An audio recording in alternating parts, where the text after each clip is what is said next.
So welcome to Jumbo IS and welcome to our lecture series called Daily MCQ Practice.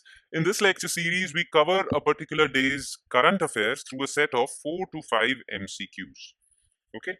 The main aim of this lecture series is to cover your current affairs on a daily basis, plus to give you the much needed MCQ practice, which would come really handy, for your or in your next year's prelims examination. Okay. If you make this lecture series a part of your daily routine, if you daily cover 4 to 5 MCQs with me, if you make it your habit, well, then prelims is no tough thing for you. Prelims would become very easy for you. As far as current affairs are concerned, you don't have to worry about prelims at all. Because if you're covering 4 to 5 MCQs with me daily, well, by the end of 1 year, by the time you're ready for your next year's prelims, you would have covered more than 1200 MCQs from current affairs alone. I'm not talking about other subjects like polity, economy, history, geography, from current affairs alone. So as far as current affairs are concerned, you don't have to worry. But that would only happen if you just spare 10 minutes daily on this lecture series. You just have to spend 10 minutes daily and you'll cover 1200 MCQs. Okay? Daily habits actually come in really handy. Daily habits go a long way in helping you out. So make this your daily habit. All right? So today we'll be covering 5th August 2024's current affairs through 4 to 5 MCQs, and we'll be actually covering 4 MCQs. So without further delay, without further ado, right away let's jump to question number 1. Consider the following statements regarding Amrut 2.0 mission. It was launched on 1st October 2021 with budgetary outlay of around 5,000 crores. It aims to provide universal coverage of water supply to selected 500 cities. It will promote circular economy of water through water balance plan. Okay. How many of the above statements are correct? So Amrut 2 mission is basically a second version of Amrut 1. Okay. Amrut 1 mission was launched in 2015. Now what was Amrut mission? Atal mission. Atal mission for rejuvenation and urban transformation. Okay. So under Amrut mission,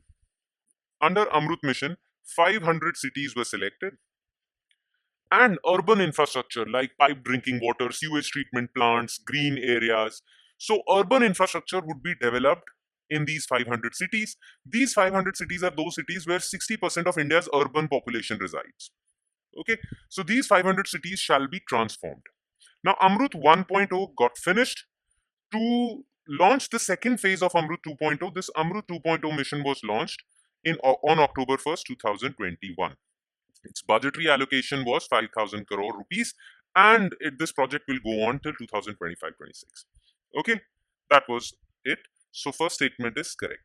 Now, under Amrut 1 mission, the aim of the government was to provide these 500 cities with universal coverage of water supply. That means each and every household should get access to drinkable water. Each and every urban citizen should get access to drinkable water. Right?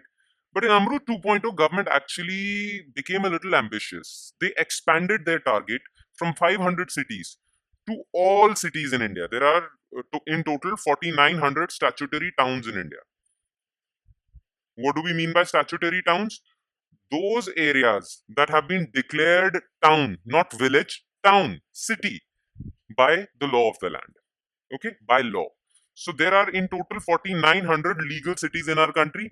All these cities will get universal coverage of water supply under Amrut 2.0. The main aim of rejuvenation and urban transformation would take place in these 500 cities.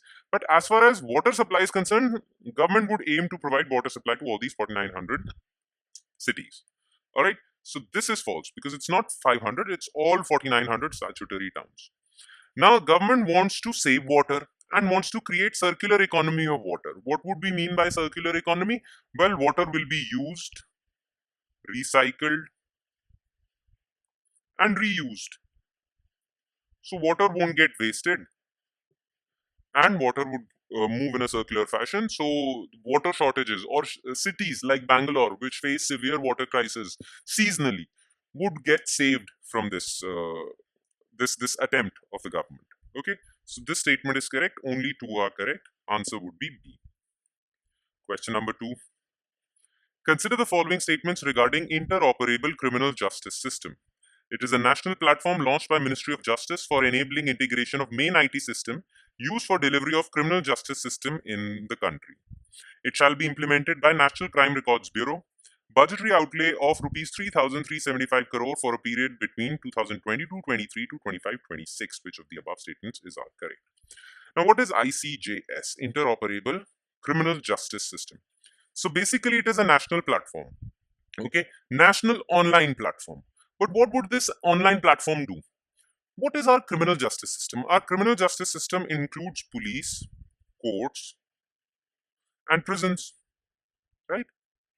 Now, all these three institutions would be given the services of online platforms or internet. So, to improve the efficiency of all these three institutions, online services and platforms would be given to these three institutions. Okay, and this would be interoperable. Interoperable means platforms for police can be used by courts, platforms for courts can be used by police, and vice versa. Okay, so this is absolutely correct. But this ICJS system was launched by Ministry of Home Affairs, not Ministry of Justice. So because of that, first statement becomes wrong. Otherwise, everything else was correct. It shall be implemented by National Crime Records Bureau, yes, and National Crime Records Bureau, because it involves online services as well.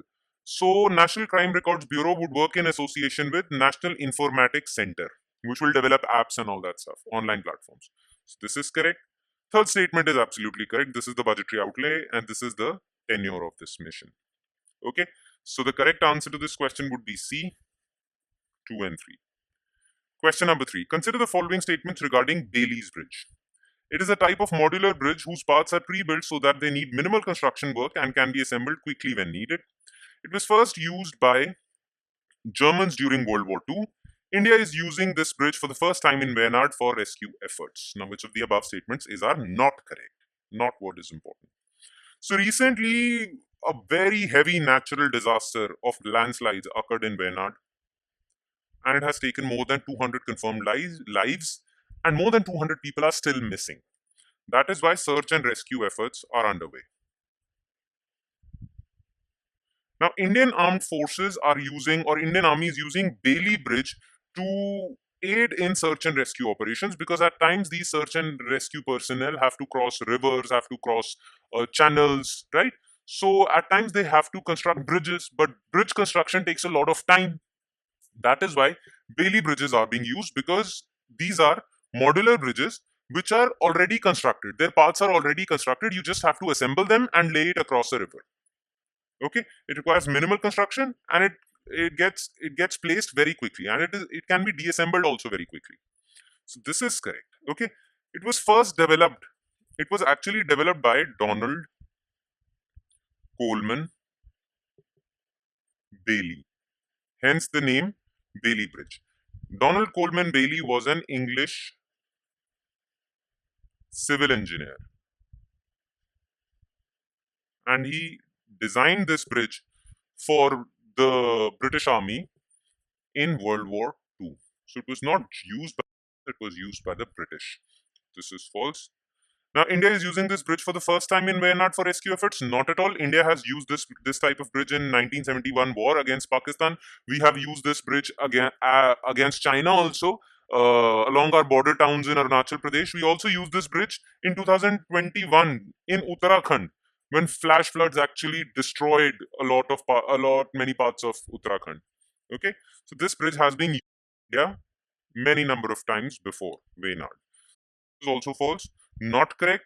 2 and 3 are not correct. Okay, and last, consider the following statements. Formal equality. People must be treated equally despite their unequal backgrounds and circumstances. Substantive equality. The principle that the law must account for the different backgrounds and historical injustices faced by persons or groups. Which of the above statements are correct? It's a very straightforward question. This is the definition of formal equality, and this is the definition of substantive equality. It is actually correct. Both statements are absolutely correct. Okay, there is no explanation also required, because these are the exact definitions of these two terms. So both are correct. C. And on that note, we end today's lecture. Thank you so much for watching, guys. And make sure you make this lecture series. I said that in the beginning of this lecture also. Make it a part of your daily routine. Be consistent with it. Okay? All right. I'll be signing off right now, and I'll see you next time with another set of MCQs from another set of current affairs. Thank you.